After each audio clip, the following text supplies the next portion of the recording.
कुछ शेर आपकी नजर। ये मत पूछो कि सब कुछ पा के भी आखिर कमी क्या है। ये मत पूछो कि सब कुछ पा के भी आखिर कमी क्या है। नहीं है जिंदगी में वो अगर तो जिंदगी क्या है। और अलग ये बात है खुद को खुदा से कम ना वो समझे। अलग ये बात है खुद को खुदा से कम ना वो समझे। फकत एक जिस्म मिट्टी का है वरना आदमी क्या है। अलग ये बात है खुद को खुदा से कम ना वो समझे। फकत एक जिस्म मिट्टी का है वरना आदमी क्या है।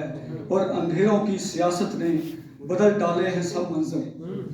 अंधेरों की सियासत ने बदल डाले हैं सब मंजर। दिए खुद पूछते फिरते हैं सबसे रोशनी क्या है।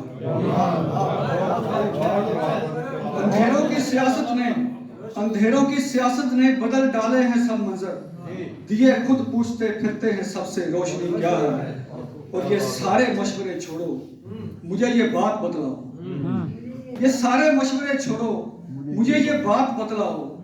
गलत है चाहना उसको अगर तो फिर सही क्या है।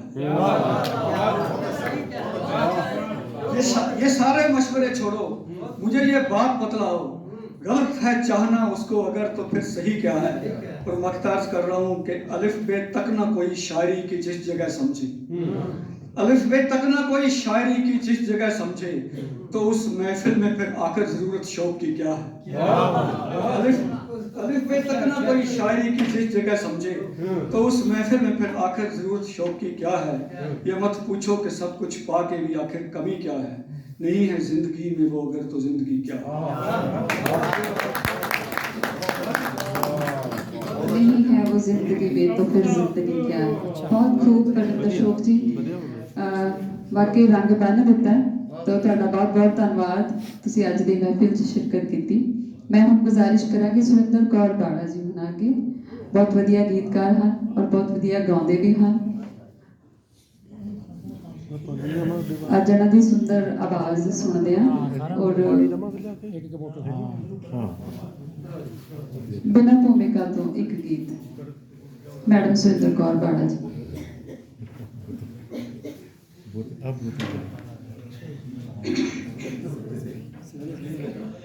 शुक्रिया प्रधानगी मंडल विच बहुत ही सत्कारत शख्सियतां मेरे वालों बहुत ही आदर सत्कार से आदाब नमस्कार सत श्री अकाल। तो मेरे सामने बैठे हाजरीन दोस्तों एक गीत तुहाडी खिदमत विच तुहाडी नज़र कर रही हाँ। पहली बार ड्यूट लिखा है पर मैं तो सूफी शायरा ज़्यादा ही कलाम ही लिखती हाँ। एक गीत थोड़ा जहा इश्क हकीकी भी आ इश्क मजाजी भी आ।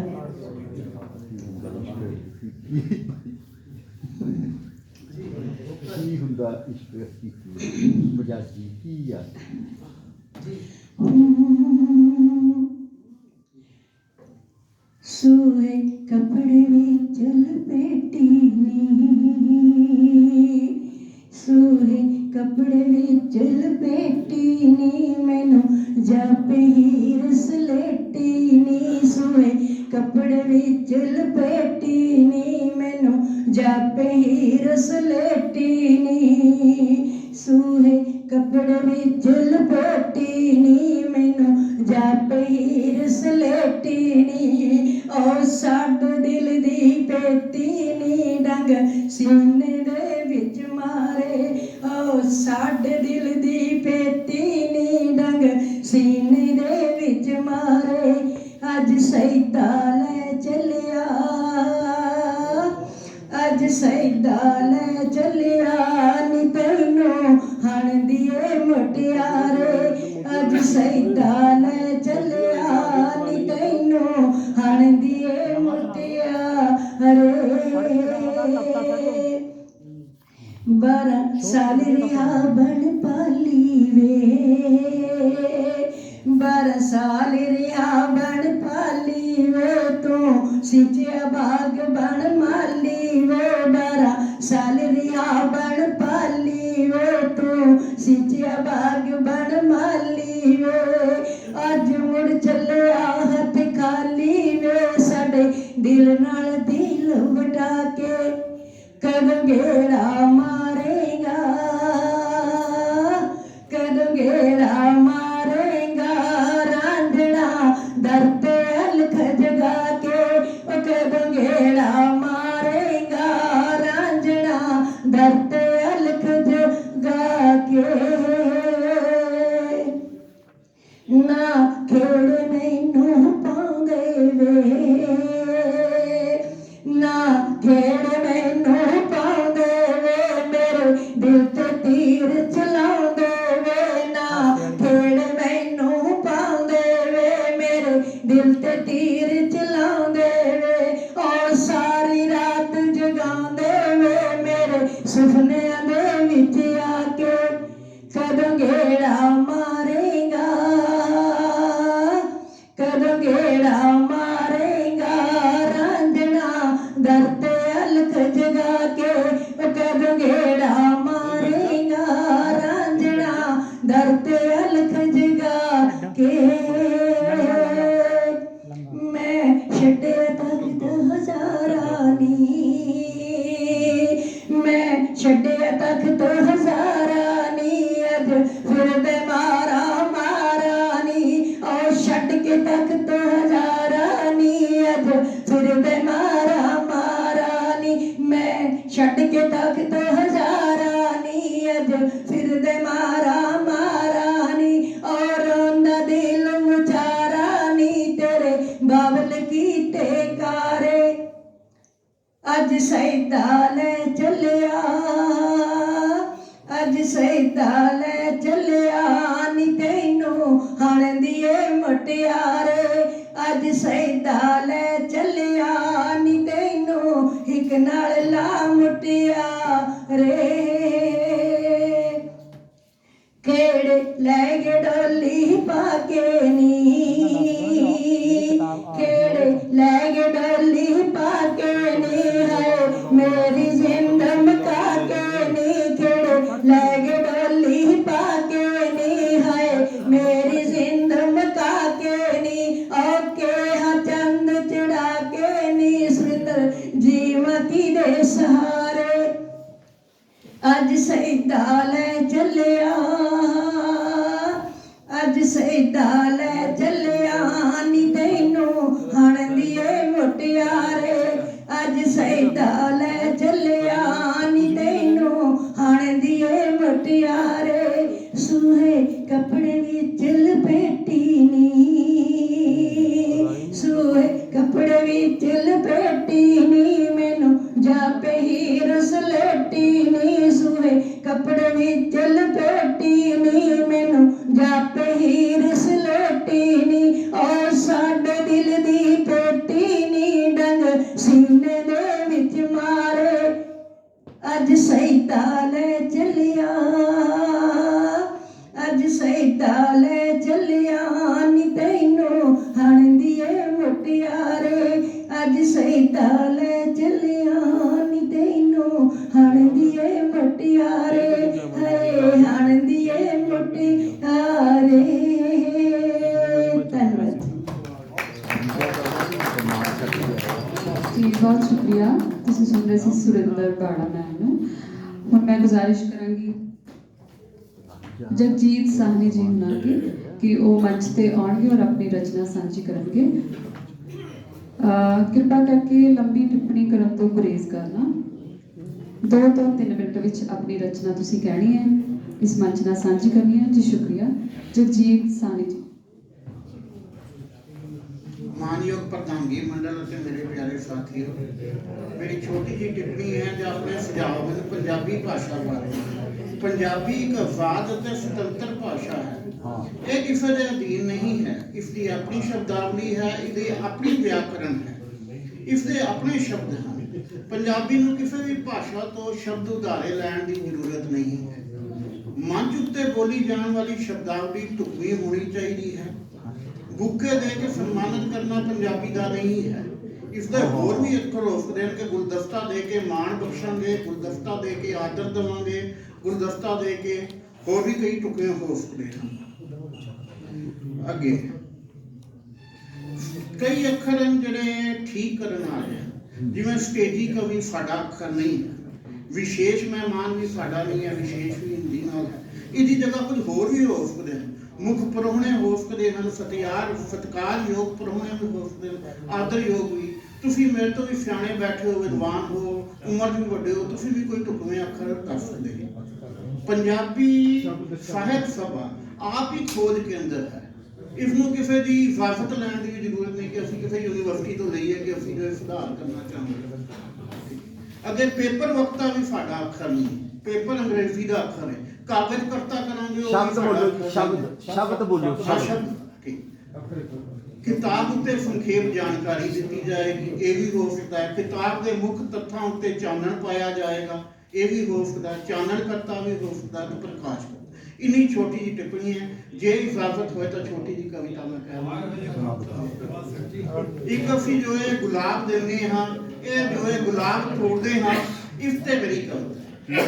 ਫੁੱਲ ਪੁੱਛਦਾ ਹੈ ਸਾਰੇ ਜਹਾਨ ਤੋਂ ਕਿ ਸੋਹਣਾ ਹੋਣਾ ਮੇਰਾ ਨੁਕਸਾਨ ਹੈ ਸਭ ਨੂੰ। ਮੈਂ ਖਿੜਕੇ ਸਾਰਾ ਜਹਾਨ ਮਹਿਕਾਉਂਦਾ ਹਾਂ, ਉਦਾਸੀ ਦੀ ਚਾਦਰ ਲਾ ਕੇ ਤੇਰੀ ਗਮੀ ਵਾਲੇ ਚਿਹਰੇ ਨੂੰ ਚਮਕਾਉਂਦਾ ਹਾਂ। ਮੇਰੀ ਖਿੰਡੀ ਖੁਸ਼ਬੂ ਸਾਰਿਆਂ ਦੇ ਮਨ ਨੂੰ ਭਾਉਂਦੀ ਹੈ, ਤੂੰ ਪਾਉਂਦੀ ਹੈ। ਮੇਰੇ ਫੁੱਲਾਂ ਦੀ ਕਿਆਰੀ ਸਭ ਦਾ ਦਿਲ ਬਹਿਲਾਉਂਦੀ ਹੈ। ਤੂੰ ਟਾਹਣੀ ਨਾਲੋਂ ਤੋੜ ਕੇ ਗੁਲਦਸਤਾ ਬਣਾਉਂਦਾ ਹੈ, ਜਿਹੜਾ ਸਿਰਫ ਇੱਕ ਵੇਲੇ ਹੀ ਕੰਮ ਆਉਂਦਾ ਹੈ।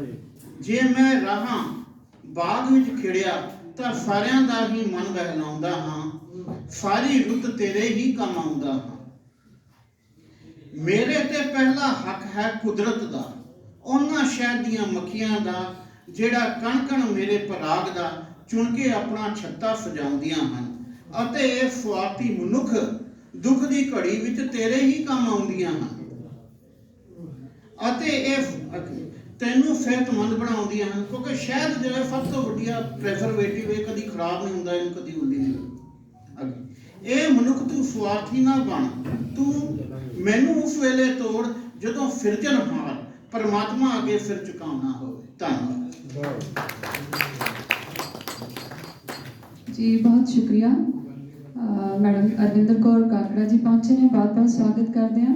ਧਰਮ ਘਮਿਆਣਾ ਜੀ ਹੁਣੇ ਉਹਨਾਂ ਨੇ ਸ਼ਿਰਕਤ ਕੀਤੀ ਹੈ, तो बहुत बहुत स्वागत करते हैं। महफिल इंजी चलती रहेगी। हूँ मैं गुजारिश करांगी कुलविंदर कुमार जी शायद बाहर गए हैं, सतीश विद्रोही जी ने सुनांगे। लो जी, कुलविंदर कुमार, उस तो बाद सतीश विद्रोही जी तैयार हैं। लो ਸਤਿ ਸ਼੍ਰੀ ਅਕਾਲ ਜੀ ਸਾਰਿਆਂ ਨੂੰ। ਮੇਰੇ ਵੱਲੋਂ ਸਾਰਿਆਂ ਨੂੰ ਨਵੇਂ ਸਾਲ ਦੀਆਂ ਬਹੁਤ ਬਹੁਤ ਮੁਬਾਰਕਾਂ। ਮੇਰੀ ਕਵਿਤਾ ਹੈ ਜੀ ਹਾਲਾਤ ਪੰਜਾਬ ਦੀ। ਕਈ ਵਾਰ ਮੈਂ ਬਹੁਤ ਉਦਾਸ ਹੋ ਜਾਂਦਾ, ਕਈ ਵਾਰ ਮੈਂ ਬਹੁਤ ਉਦਾਸ ਹੋ ਜਾਂਦਾ, ਦੇਖ ਕੇ ਹਾਲਾਤ ਪੰਜਾਬ ਦੇ ਨਿਰਾਸ਼ ਹੋ ਜਾਂਦਾ, ਦੇਖ ਕੇ ਹਾਲਾਤ ਪੰਜਾਬ ਦੇ ਨਿਰਾਸ਼ ਹੋ ਜਾਂਦਾ। ਨਾ ਪਿਆਰ ਨਾ ਸਤਿਕਾਰ ਹੈ ਰਿਸ਼ਤਿਆਂ ਵਿੱਚ, ਨਾ ਪਿਆਰ ਨਾ ਸਤਿਕਾਰ ਹੈ ਰਿਸ਼ਤਿਆਂ ਵਿੱਚ। ਗੱਲ ਗੱਲ ਤੇ ਤਕਰਾਰ ਹੈ ਰਿਸ਼ਤਿਆਂ ਵਿੱਚ, ਗੱਲ ਗੱਲ ਤੇ ਤਕਰਾਰ ਹੈ ਰਿਸ਼ਤਿਆਂ ਵਿੱਚ। ਬਜ਼ੁਰਗ ਤਾਂ ਬਹੁਤ ਹੀ ਬੇਬਸ ਜਿਹੇ ਲੱਗਦੇ ਨੇ, ਬਜ਼ੁਰਗ ਤਾਂ ਬਹੁਤ ਹੀ ਬੇਬਸ ਜਿਹੇ ਲੱਗਦੇ ਨੇ। ਇਕੱਲਤਾ ਵਿੱਚ ਬੈਠੇ ਬੂਹਿਆਂ ਵੱਲ ਤੱਕਦੇ ਨੇ, ਇਕੱਲਤਾ ਵਿੱਚ ਬੈਠੇ ਬੂਹਿਆਂ ਵੱਲ ਤੱਕਦੇ ਨੇ। ਮਾਪੇ ਬੱਚਿਆਂ ਲਈ ਥੋੜਾ ਸਮਾਂ ਵੀ ਨਾ ਕੱਢ ਪਾਉਂਦੇ ਨੇ, ਮਾਪੇ ਬੱਚਿਆਂ ਲਈ ਥੋੜਾ ਸਮਾਂ ਵੀ ਕੱਢ ਨਾ ਪਾਉਂਦੇ ਨੇ। ਬੱਚੇ ਵੀ ਮਾਂ ਪਿਓ ਕੋਲ ਲੋੜ ਵੇਲੇ ਹੀ ਆਉਂਦੇ ਜਾਂਦੇ ਨੇ, ਬੱਚੇ ਵੀ ਮਾਂ ਪਿਓ ਕੋਲ ਲੋੜ ਵੇਲੇ ਹੀ ਆਉਂਦੇ ਜਾਂਦੇ ਨੇ। ਲੁੱਟ ਖਸੁੱਟ ਮਾਰ ਕੁੱਟ ਦਾ ਹਰ ਪਾਸੇ ਦੌਰ ਚੱਲ ਰਿਹਾ, ਲੁੱਟ ਖਸੁੱਟ ਮਾਰ ਕੁੱਟ ਦਾ ਹਰ ਪਾਸੇ ਦੌਰ ਚੱਲ ਰਿਹਾ ਹੈ। ਹਰ ਕੋਈ ਬਾਹਰ ਜਾਣ ਵੱਲ ਭੱਜ ਰਿਹਾ ਹੈ, ਹਰ ਕੋਈ ਬਾਹਰ ਜਾਣ ਲਈ ਭੱਜ ਰਿਹਾ ਹੈ। ਕਿਸ ਦੀਆਂ ਭੈੜੀਆਂ ਨਜ਼ਰਾਂ ਲਾਇਆ ਗ੍ਰਹਿਣ ਮਹਿਤਾਬ ਨੂੰ, ਕਿਸ ਦੀਆਂ ਭੈੜੀਆਂ ਨਜ਼ਰਾਂ ਗ੍ਰਹਿਣ ਲਾਇਆ ਮਹਿਤਾਬ ਨੂੰ। ਆਓ ਇਕੱਠੇ ਹੋ ਕੁਲਵਿੰਦਰ ਬਚਾ ਲਈਏ ਆਪਣੇ ਪੰਜਾਬ ਨੂੰ, ਆਓ ਕੁਲਵਿੰਦਰ ਇਕੱਠੇ ਹੋ ਬਚਾ ਲਈਏ ਆਪਣੇ ਪੰਜਾਬ ਨੂੰ, ਆਪਣੇ ਪੰਜਾਬ ਨੂੰ। ਧੰਨਵਾਦ ਜੀ। ਜੀ ਬਹੁਤ ਸ਼ੁਕਰੀਆ। ਹੁਣ ਅਸੀਂ ਸੁਣਾਂਗੇ ਸਤੀਸ਼ ਵਿਦਰੋਹੀ ਜੀ ਨੂੰ। ਉਹਨਾਂ ਤੋਂ ਬਾਅਦ ਅਮਰ ਗਰਗ ਕਲਮਦਾਨ ਜੀ ਆਪਣੀ ਕਹਾਣੀ ਤਿਆਰ ਰੱਖਣਾ। ਸਤੀਸ਼ ਵਿਦਰੋਹੀ ਜੀ।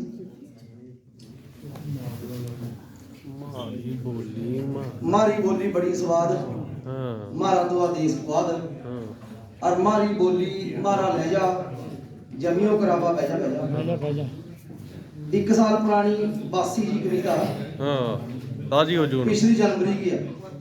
आउण दे 2 साल की डेट होती है। हाँ जी, जब पुरानी सरकार नवी सरकार बनी ना उससे पहला महीना ऐतकी पा का वोटा टैंकियां रजा देंगे। ऐतकी पा का वोटा टैंकियां रजा देंगे और घर तो फुक जाएगा पर चूहियां की तो पूंछां चका देंगे। स्कूल बंद थे बच्चों ने घरी किताबां गल मत्था मारिया। स्कूल बंद थे बच्चों ने घरी किताबां गल मत्था मारिया। फिर भी जे नौकरियां मंगेंगे पढ़ाई ऑनलाइन चला देंगे। और सारा कुछ तो खा गए, जवानी भविख रेता और गुरु की गोलक भी। सारा कुछ तो खा गए, जवानी भविख रेता और गुरु की गोलक भी। बस जड़ी लोकां पा बच गई शर्म ऐतकी वो भी खिला देंगे। घर तो हो जाएगा पर चूहियां की तो पूंछां चका देंगे। अच्छा जी, घर घर जागा मैनीफेस्टो दिखागा वोटां मंगण की लोड़ गया। घर घर जागा मैनीफेस्टो दिखागा वोटां मंगण की लोड़ गया। मतदान ते 4 दिन पहला कोई बाबा चढ़ा देंगे। घर तो फुक जाएगा पर चूहियां की तो पूंछां चका देंगे। कहा जी धक्के गैर डंडे गैर गैर कानूनी जनता की बाज दबाई गई थी। धक्के गैर जनता की बाज दबाई गई थी तां भी जे कोई ईमानदार जित गया जिते हुए नूं हरा देंगे। घर तो फुक जाएगा पर चूहियां की तो पूंछां चका देंगे। कहा भी जिसका ब्याह नहीं हुंदा उसनूं छड़ा कहां, जिसका ब्याह नहीं हुंदा उसनूं छड़ा कहां पर हमारे देश में उसनूं संविधानिक बड़ा कहां। ठीक है कर और इन्हां नूं देगा एक एक बहू भाइयों और बहनों कहने ते हटा देंगे। घर तो फुक जाएगा पर चूहियां की तो पूंछां चका देंगे। कहा भी जित जुत का अंदरे बढ़ जिया मिलते नहीं जनता नूं कहा मुस्कावा। जित जुत का अंदरे बढ़ जिया मिलते नहीं जनता नूं कहा मुस्कावा। और देखी तो नंगे पैरी भज्या आवेगा पाकिस्तान ते रुस्सा बुला देंगे। घर तो फुक जाएगा पर चूहियां की तो पूंछां चका देंगे। कहा थारे सारे काम हो जाएंगे, थारे सारे काम हो जाएंगे बस वोटां दे अगले दिन गरीब अमीर हो जाएंगे। पिछली बार तो 15-15 लाख पुआए थे खाते में, ऐतकी करोड़ करोड़ पुआ देंगे। घर तो फुक जाएगा पर चूहियां की तो पूंछां चका देंगे। कहा जी सफेद पोशा ने पंजाब में कम सारे काले करे थानू सब नू पता। सफेद पोशा ने पंजाब में कम सारे काले करे थानू सब नू पता। कहा हमें बाहर दे भी चिट्टे हैं और अंदर भी चिट्टा चला देंगे। घर तो फुक जाएगा पर चूहियां की तो पूंछां चला देंगे। अच्छा हमें कल्ले स्कीमी नहीं है इस बार, जनता भी बड़ी स्कीमी है। हमें कल्ले स्कीमी नहीं है, जनता भी बड़ी स्कीमी है इस बार। थारियां सारियां कालियां करतूतां बा झाड़ू चला देंगे। 1 साल पुरानी है ना कविता। घर तो फुक जाएगा पर चूहियां की तो पूंछां चका देंगे। अच्छा तुम MA कर लो, PhD कर लो, B.Ed कर लो, थारी मत मार देंगे मास्टरों। तुम्हें जिन्ना मर्जी पढ़ लो थारी मत मार देंगे मास्टरों। बस सरकार बन गई एक अनपढ़ जा सिक्ख्या मंत्री बना देंगे। घर तो फुक जाएगा पर चूहियां की तो पूंछां चका देंगे। ਇੱਕ ਸਹਿਤ ਸੁਭਾਵਾਂ ਵਾਸਤੇ ਆ, ਥੋੜਾ ਜਿਹਾ ਠੰਡਾ ਜਾ ਵੈਸੇ। ਕਹਾ ਥਾਰੀ ਰਚਨਾ ਵਧੀਆ ਚਾਹੇ ਘਟੀਆ, ਮਨ ਨੂੰ ਕੀ ਲੈਣਾ ਬਸ ਚੰਦਾ ਦੇ ਦਿਓ। ਥਾਰੀ ਰਚਨਾ ਵਧੀਆ ਚਾਹੇ ਘਟੀਆ, ਮਨ ਨੂੰ ਕੀ ਲੈਣਾ ਬਸ ਚੰਦਾ ਦੇ ਦਿਓ। और जेडी स्टेज के पीछा लगा फ्लैक्स उठा तारी फोटो चिपका देंगे, कर तो फूक जाएगा पर चूहे की पूछा जगा बस 2 शेर होने। किसका जवाब? पूछ ज्यादा लंबी करते। हाँ हाँ, लिखना हमारा शौक है, डायनासोर की पूछ है जी। लिखना हमारा शौक है, हमें चमची नहीं मारते। फिर भी जे साहित्य श्रोमणी न्याम ना मिलिया, एक प्रधान, एक सैकटरी, एक कैशियर, एक मैं मिलकर नवी शहर सभा चला देंगे। घर तो फूक जाएगा पर चूहे की तो पूंछा चुका देंगे। और बहुत लारे लप्पे लालच डराबे दिखाए थे जनता नूं, बहुत लारे लप्पे लालच डराबे और सुपने दिखाए थे जनता नूं। विद्रोही की कविता जागरूक करेगी, लोगों नूं लोकतंत्र सिखा देंगे। घर तो फूक जाएगा पर चूहे की तो पूंछा चुका देंगे।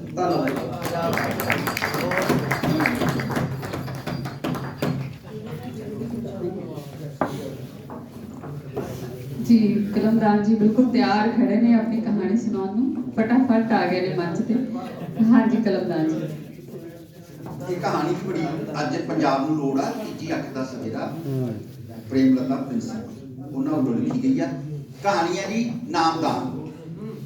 आही बाबियां वाला नामदान ओह है नामदान।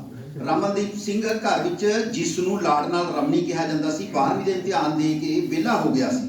वो एक सूझवान अते नवां जानन की इच्छा रखदा सी। माँ बाप की इच्छा का सत्कार करदा सी। वो कॉलेज की पढ़ाई करन दी तैयारी कर रहा सी। उसदे माँ बाप ने एक बाबा जी कोलों नामदान लिया होया सी। उन्हां दी उस बाबा जी विच अथाह शरधा सी। वो साल विच 5-6 बार बाबा जी के डेरे च सेवा लई जाया करते सन। उन्हां दी इच्छा सी साडे वांग साडा रमणी भी बाबा जी दे लड़ लग जावे ताकि नशे पत्ते तो बचे। उन्होंने रमणी नूं कहा तू साडे नाल बाबा जी कोल चल, तैनूं नामदान दवाउणा है। रमणी ने अपनी मां नूं कहा जदों मैं जिंदगी विच कोई गलत काम ही नहीं कीता, मैनूं नामदान दी की लोड़ है? मेरा ध्यान मेरी पढ़ाई वल लग्या होया है। जेकर तू मेरे लिए नामदान ही चाहुंदी है तां जिहड़ा तू लिया होया है उही मैनूं दस दे। मां ने समझाते हुए कहा नहीं पुत, नामदान किसी नूं दसीदा नहीं। नामदान देण दी ताकत केवल बाबा जी कोल है, वही दे सकते ने। रमणी ने जान लई हाँ तां भर दित्ती, फिर भी अपने दिल की गल नूं कहण तो ना रुकिया। उसने कहा जेकर नामदान चंगी सिक्ख्या है तां इसका खुले रूप च चानन कर देना चाहिए है। देख साडे स्कूल की कंध उपर अते देश की करंसी उपर सारिਆਂ वास्ते नामदान लिखा है, सत्यामेव जयते। उसने जान लई हामी भरदे हुए कहा मैं बाबा जी कोल अपने दोस्तां नाल ही जावांगा। शायद उसने ये शर्त इसलिए रखी होगी ताकि वो अपने मित्रां नाल सैर सपाटा भी कर सकेगा, सब गल्लां दा सही निरीखण भी कर सकेगा अते अपने विचार अपने दोस्तां नाल खुल के साझे कर सकेगा। वो ये मशवरा लैके अपने दोस्तां सरबजीत जो मिस्त्रियां दा मुंडा सी अते लाली जो महरियां दा मुंडा सी कोल गया।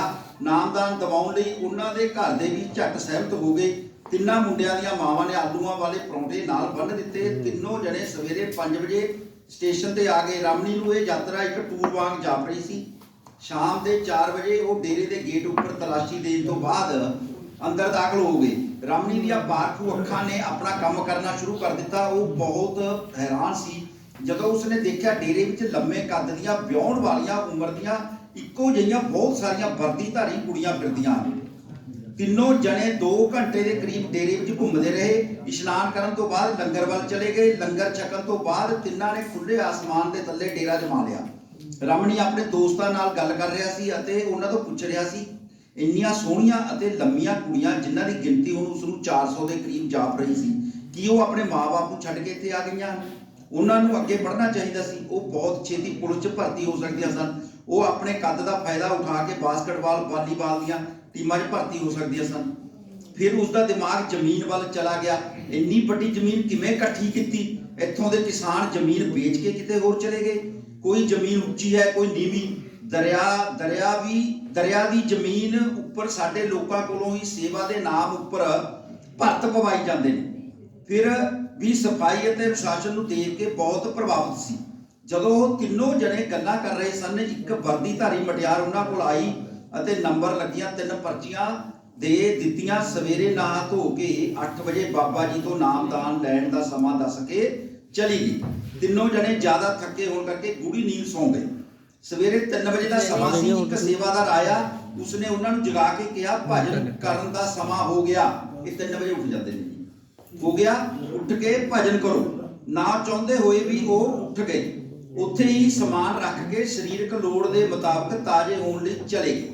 ਨਹਾਉਣ ਤੋਂ ਬਾਅਦ ਇੱਧਰ ਉੱਧਰ ਟਹਿਲਣ ਲੱਗ ਪਏ। ਜਦੋਂ ਬਾਬਾ ਜੀ ਦੀ ਮੁੱਖ ਕੋਠੀ ਕੋਲ ਗਏ ਤਾਂ ਸੇਵਾਦਾਰਾਂ ਨੇ ਉਹਨਾਂ ਨੂੰ ਉੱਧਰ ਜਾਣ ਤੋਂ ਰੋਕ ਦਿੱਤਾ। ਰਮਣੀ ਨੇ ਕੋਠੀ ਦੇ ਕੋਲ ਅਜੀਬ ਕਿਸਮ ਦਾ ਸਨਾਟਾ ਦੇਖਿਆ। ਸੁਣਨ ਵਾਲੀ ਕਹਾਣੀ ਹੈ ਜੀ। ਬੀਬੀਆਂ ਬਹੁਤ ਤੇਜ਼ੀ ਨਾਲ ਇੱਧਰ ਉੱਧਰ ਜਾ ਰਹੀਆਂ ਸਨ। ਛੇਤੀ ਦੇ ਨੇ ਇੱਕ ਵੱਡੀ ਡਾਕਟਰੀ ਗੱਡੀ ਕੋਠੀ ਦੇ ਕੋਲ ਆ ਕੇ ਰੁਕੀ। ਰਮਣੀ ਨੇ ਕੋਠੀ ਦੇ ਕੋਲ ਅਜੀਬ ਕਿਸਮ ਦਾ ਸਨਾਟਾ ਦੇਖਿਆ। ਰਮਣੀ ਨੇ ਭਾਂਪ ਲਿਆ, ਰਾਤ ਕੋਈ ਵੱਡੀ ਘਟਨਾ ਹੋਈ ਹੈ। ਕੋਈ ਕੁਝ ਵੀ ਨਹੀਂ ਦੱਸ ਰਿਹਾ ਸੀ। ਸੇਵਾਦਾਰ ਇਹੋ ਕਹਿ ਰਹੇ ਸਨ, ਸਭ ਠੀਕ ਹੈ, ਭਜਨ ਕਰੋ। ਤਿੰਨੋਂ ਜਣੇ ਆਪਣੇ ਸਮਾਨ ਦੇ ਕੋਲ ਆ ਕੇ ਬੈਠ ਗਏ। ਜਿਹੜਾ ਸਨਾਟਾ ਪਹਿਲਾਂ ਕੋਠੀ ਕੋਲ ਸੀ, ਹੁਣ ਸਾਰੇ ਡੇਰੇ 'ਚ ਫੈਲ ਗਿਆ। ਸੂਰਜ ਦੀ ਹਲਕੀ ਜਿਹੀ ਰੌਸ਼ਨੀ ਹੋਣ ਲੱਗ ਪਈ ਸੀ। ਬੰਦੇ ਨੂੰ ਬੰਦਾ ਚੰਗੀ ਤਰ੍ਹਾਂ ਦਿਖਣ ਲੱਗ ਪਿਆ ਸੀ। ਇੰਨੇ ਨੂੰ ਡੇਰੇ ਵੱਲੋਂ ਇੱਕ ਸੂਚਨਾ ਜਾਰੀ ਕੀਤੀ ਗਈ। ਅੱਜ ਸਾਡੇ ਲਈ ਬੜੇ ਦੁੱਖ ਦੀ ਗੱਲ ਹੈ, ਸਾਡੇ ਹਜੂਰ ਮਹਾਰਾਜ ਜੀ ਆਪਣੀ ਦੱਸੀ ਹੋਈ ਇੱਛਾ ਮੁਤਾਬਕ ਸਵਰਗ ਦੇ ਸਿੰਘਾਸਨ ਉੱਪਰ ਜਾ ਬਿਰਾਜੇ ਹਨ। ਅਸੀਂ ਸੰਗਤ ਨੂੰ ਹੱਥ ਜੋੜ ਕੇ ਬੇਨਤੀ ਕਰਦੇ ਹਾਂ ਕਿ ਉਹ ਬਿਰਲਾਪ ਨਾ ਕਰਨ ਅਤੇ ਕੇਵਲ ਪ੍ਰਮਾਤਮਾ ਦਾ ਭਜਨ ਕਰਨ। ਹੁਣ ਇੱਕੋ ਦਮ ਸਨਾਟਾ ਬਿਰਲਾਪ 'ਚ ਬਦਲ ਗਿਆ। ਵਰਦੀਧਾਰੀ ਕੁੜੀਆਂ ਲੋਕਾਂ ਨੂੰ ਭਜਨ ਕਰਨ ਲਈ ਕਹਿ ਰਹੀਆਂ ਸਨ। ਇੱਕ ਮਹੱਤਵਪੂਰਨ ਸੂਚਨਾ ਫੇਰ ਜਾਰੀ ਕੀਤੀ ਗਈ। ਅੱਜ ਸਵੇਰੇ 8 ਵਜੇ ਸਾਰੀਆਂ ਸੰਗਤਾਂ ਨੇ ਸ਼ਾਂਤੀ ਗਰਾਊਂਡ ਵਿੱਚ ਇਕੱਠੇ ਹੋਣਾ ਹੈ। ਉੱਥੇ ਹੀ ਹਜੂਰ ਮਹਾਰਾਜ ਦੇ ਦਰਸ਼ਨ ਕਰਵਾਏ ਜਾਣਗੇ। ਜਿਉਂ ਹੀ 8 ਵਜੇ ਦਾ ਸਮਾਂ ਨੇੜੇ ਆ ਰਿਹਾ ਸੀ, ਵਰਦੀਧਾਰੀ ਕੁੜੀਆਂ ਸੰਗਤਾਂ ਨੂੰ ਸ਼ਾਂਤੀ ਗਰਾਊਂਡ ਵੱਲ ਜਾਣ ਦਾ ਇਸ਼ਾਰਾ ਕਰ ਰਹੀਆਂ ਸਨ। ਰਮਣੀ ਅਤੇ ਉਸਦੇ ਦੋਵੇਂ ਸਾਥੀ ਵੀ ਸ਼ਾਂਤੀ ਗਰਾਊਂਡ ਵਿੱਚ ਚਲੇ ਗਏ। ਦੇਖਦੇ ਹੀ ਦੇਖਦੇ ਸ਼ਾਂਤੀ ਗਰਾਊਂਡ ਸਾਰਾ ਦਾ ਸਾਰਾ ਭਰ ਗਿਆ ਤੇ ਤਿੰਨੋਂ ਮੁੰਡੇ ਸਟੇਜ ਦੇ ਬਿਲਕੁਲ ਨੇੜੇ ਜਾ ਬੈਠੇ। ਮੰਚ ਦੀ ਕਾਰਵਾਈ ਸ਼ੁਰੂ ਕੀਤੀ ਗਈ। ਬਾਬਾ ਜੀ ਨੂੰ ਫੁੱਲਾਂ ਦੀ ਸੇਜ ਉੱਪਰ ਇੱਕ ਬਹੁਤ ਹੀ ਸੁੰਦਰ ਪਾਲਕੀ ਵਿੱਚ ਮੰਚ ਤੇ ਲਿਆਂਦਾ ਗਿਆ। ਲੋਕ ਫੁੱਟ-ਫੁੱਟ ਕੇ ਰੋ ਰਹੇ ਸਨ। ਵਰਦੀਧਾਰੀ ਕੁੜੀਆਂ ਦੀਆਂ ਅੱਖਾਂ ਵਿੱਚ ਵੀ ਹੰਝੂ ਸਨ, ਪਰ ਉਹ ਆਪਣਾ ਫਰਜ਼ ਵੀ ਅਦਾ ਕਰ ਰਹੀਆਂ ਸਨ। ਉਹ ਬਿਰਲਾਪ ਕਰਦੀਆਂ ਔਰਤਾਂ ਨੂੰ ਦਿਲਾਸਾ ਦੇ ਰਹੀਆਂ ਸਨ। ਬਾਬਾ ਜੀ ਦੀ ਜੀਵਨੀ ਉੱਪਰ ਚੰਗੀ ਤਰ੍ਹਾਂ ਚਾਨਣਾ ਪਾਇਆ ਗਿਆ। ਰਮਣੀ ਦੀਆਂ ਅੱਖਾਂ ਵੀ ਹੰਝੂਆਂ ਨਾਲ ਭਰ ਗਈਆਂ। ਰਮਣੀ ਮੰਚ ਦੀ ਕਾਰਵਾਈ ਨੂੰ ਬਹੁਤ ਹੀ ਗੌਰ ਨਾਲ ਦੇਖ ਅਤੇ ਸੁਣ ਰਿਹਾ ਸੀ। ਮੰਚ ਉੱਪਰ ਇੱਕ ਅਧਖੜ ਉਮਰ ਦਾ ਬੰਦਾ ਆਇਆ। ਉਸਦੀ ਆਵਾਜ਼ ਵਿੱਚ ਬਹੁਤ ਰੋਹ ਸੀ। ਉਸਨੇ ਬਾਬਾ ਜੀ ਦੇ ਜੀਵਨ ਬਾਰੇ ਦੱਸਦਿਆਂ ਲੋਕਾਂ ਨੂੰ ਮੋਹਿਤ ਕਰ ਦਿੱਤਾ। ਇੰਜ ਲੱਗ ਰਿਹਾ ਸੀ ਜਿਵੇਂ ਇਹੋ ਬੰਦਾ ਡੇਰੇ ਦਾ ਮੁਖੀ ਬਣੇਗਾ। ਉਸਨੇ ਲੋਕਾਂ ਨੂੰ ਦੱਸਿਆ ਬਾਬਾ ਜੀ ਸਵਰਗ ਦੇ ਸਿੰਘਾਸਨ ਉੱਪਰ ਵਿਰਾਜਮਾਨ ਹੋ ਚੁੱਕੇ ਹਨ। ਬਾਬਾ ਜੀ ਨੇ ਆਪਣੇ ਕੁਝ ਖਾਸ ਸੇਵਕਾਂ ਨੂੰ ਆਪਣੇ ਕੋਲ ਸੱਦਿਆ ਹੈ। ਨਾਲ ਹੀ ਉਹਨਾਂ ਨੇ ਇਹ ਵੀ ਕਿਹਾ ਕੇਵਲ 50 ਸੇਵਕ ਲਈ ਹੀ ਜਗ੍ਹਾ ਖਾਲੀ ਹੈ। ਕੇਵਲ ਉਹੀ ਸੇਵਕਾਂ ਨੂੰ ਜਗ੍ਹਾ ਮਿਲੇਗੀ ਜਿਹੜੇ ਹੱਸ ਕੇ ਬਾਬਾ ਜੀ ਦੇ ਚਰਨਾਂ ਵਿੱਚ ਜਾਣਾ ਚਾਹੁੰਦੇ ਹਨ। ਇਹ ਸੁਣ ਕੇ ਰਮਣੀ ਹੱਕਾ ਬੱਕਾ ਰਹਿ ਗਿਆ। ਹੁਣ ਉਸ ਦੀਆਂ ਅੱਖਾਂ ਵਿੱਚ ਅੱਥਰੂਆਂ ਦੀ ਜਗ੍ਹਾ ਗੁੱਸਾ ਭਰ ਗਿਆ। ਉਹ ਸੋਚਣ ਲੱਗਾ ਇਹਨਾਂ 50 ਸੇਵਕਾਂ ਨੂੰ ਬਾਬਾ ਜੀ ਕੋਲ ਕਿਵੇਂ ਭੇਜਣਗੇ। ਗੱਲ ਸੁਣੋ ਜੀ ਪਲੀਜ਼। ਉਹ ਸੋਚਣ ਲੱਗਾ ਇਹਨਾਂ 50 ਸੇਵਕਾਂ ਨੂੰ ਬਾਬਾ ਜੀ ਕੋਲ ਕਿਵੇਂ ਭੇਜਣਗੇ। ਜਿਉਂ ਹੀ ਉਸ ਬੰਦੇ ਨੇ 50 ਸੇਵਕਾਂ ਦੇ ਬਲੀਦਾਨ ਦੀ ਗੱਲ ਕਹੀ, 40 ਦੇ ਲਗਭਗ ਸੇਵਕ ਮੰਚ ਉੱਪਰ ਚਲੇ ਗਏ। ਕੁੜੀਆਂ ਵੀ ਤਿਆਰ ਸਨ, ਪਰ ਉਹਨਾਂ ਨੂੰ ਬਲੀਦਾਨ ਦੇਣ ਦੀ ਆਗਿਆ ਨਹੀਂ ਸੀ। ਰਮਣੀ ਤੋਂ ਰਿਹਾ ਨਹੀਂ ਗਿਆ। ਉਸਨੇ ਇਹਨਾਂ ਬੰਦਿਆਂ ਨੂੰ ਬਚਾਉਣ ਦੀ ਠਾਣ ਲਈ।